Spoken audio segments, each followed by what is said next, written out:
really wasn't going to, I'm not going to ask you a question. I'm going to make a statement, then I have a question about a totally different subject. But, Mr. Secretary Penn, you know, it's always bothered me that the secretaries before you come before us with the fighting team. The fighting team is known as the Navy and the Marine Corps. And yet, it says witnesses, the Honorable B.J. Penn, Acting Secretary of the Navy. What happened to the team? Now, I'm not asking you that question. Let me get to the point. Then I'm looking at, in 2002, Marine Corps Commandant General James Jones, United States Naval Institute annual meeting, April 4th, 2002. Question: legislation has been introduced to rename the Department of the Navy. What is your view? This is the answer from the Commandant. The Secretary of the Navy, Gordon England, has no objection. The CNO, Chief Naval Operations Admiral Vern Clark, has no objection. I have no objection. It's what it is. So if it passes, we're happy with that. Maybe that's something that is an idea that lawmakers believe whose time has come. Well, I'm not going to ask the CNO. I'm not going to ask the Acting Secretary. I'm not going to ask the Commandant. I'm not going to put anyone on the spot. But I will tell you that one of the things that has bothered me greatly, with all that's being done by the fighting team, Navy and Marine Corps, that when a Marine dies and the Secretary of the Navy sends a condolence letter to the wife of a Marine who gave his life for this country, there is nothing in the heading but the Department of Navy, Washington, D.C., and then the first sentence is the Navy family extends its condolences. It is time that the Department of Navy and Marine Corps become one fighting team. And I'm pleased to tell you today that many people here and that are not here, we have 249 members of the House have signed legislation to rename the Department of Navy, and Marine Corps. And I want to thank Senator Pat Roberts on the Senate side has dropped the same type of bill. I'm not going to ask you today how you feel. I've got another question. But Mr. Chairman, I want to thank you, as I have thanked Duncan Hunter Sr. and now Mr. Skelton, our new chairman, for putting this language in the bill.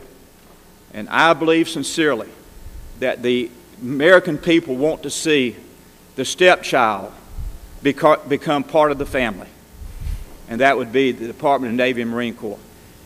This is my question. If the gentleman would yield. Yes, sir, I'll yield to the chairman. I want to assure you that the chairman of the CPAR subcommittee as well as the chairman of the full committee will include that in the base bill this year. Thank you, Mr. Chairman. You're welcome. And I thank the subcommittee chairman as well. Yesterday, I praised Secretary Gates. I praised the Admiral Mullen for their concern for the injured. And I want to praise you both, as well as the Secretary of Navy and Marine Corps sitting here today. And I want to say to you, Commandant Conway, you and your wife have earned the love and respect of the Marine team. I heard this as frequently as yesterday. I spoke to a couple of ladies down at Marine Wives down at Camp Lejeune. What I want to bring to you very quickly is that there is a process and a treatment to help our soldiers and our Marines and our Navy when they have PTSD, when they have TBI, and it's called hyperbaric oxygen treatment. I would like to ask you both, and maybe the Secretary of Navy and Marine Corps sitting there today, I would like to ask you both your opinion, because I will tell you I was pleased with Admiral Mullen. He is going to have someone to come meet with me. He wants to see what we can do to move this study quicker than what it's taken now. Admiral, are you familiar with this process? Yes, sir, I am, and the Commandant and I have talked about this in the past.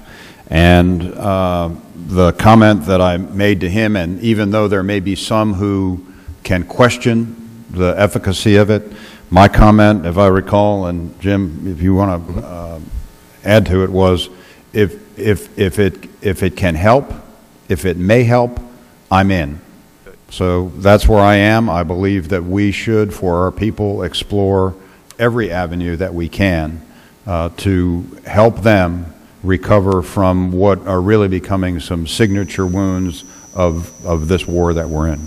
So, thank you. Sure. As I travel about, you can imagine a lot of people approach me with this idea or that in terms of how to treat TBI or PTSD.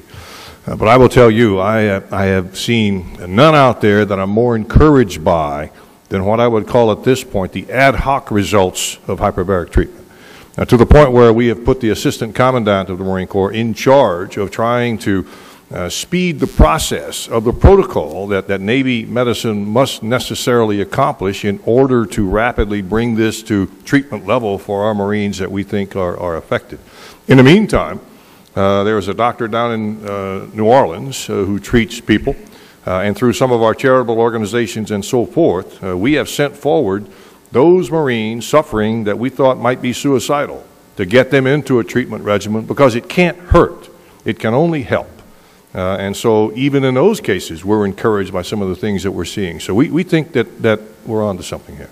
Well, I want to thank Mr. Commandant, you and the Admiral for your statements. I wanted to get that on the record because I intend to work with my colleagues on both sides of the aisle to push this treatment for those in the Army and the Marine Corps, and I would really appreciate your commitments to our men and women in uniform, and thank you for those statements. And with that, Mr. Chairman, I will yield back, and thank you again for your statement earlier. Thank you. Ms. Davis.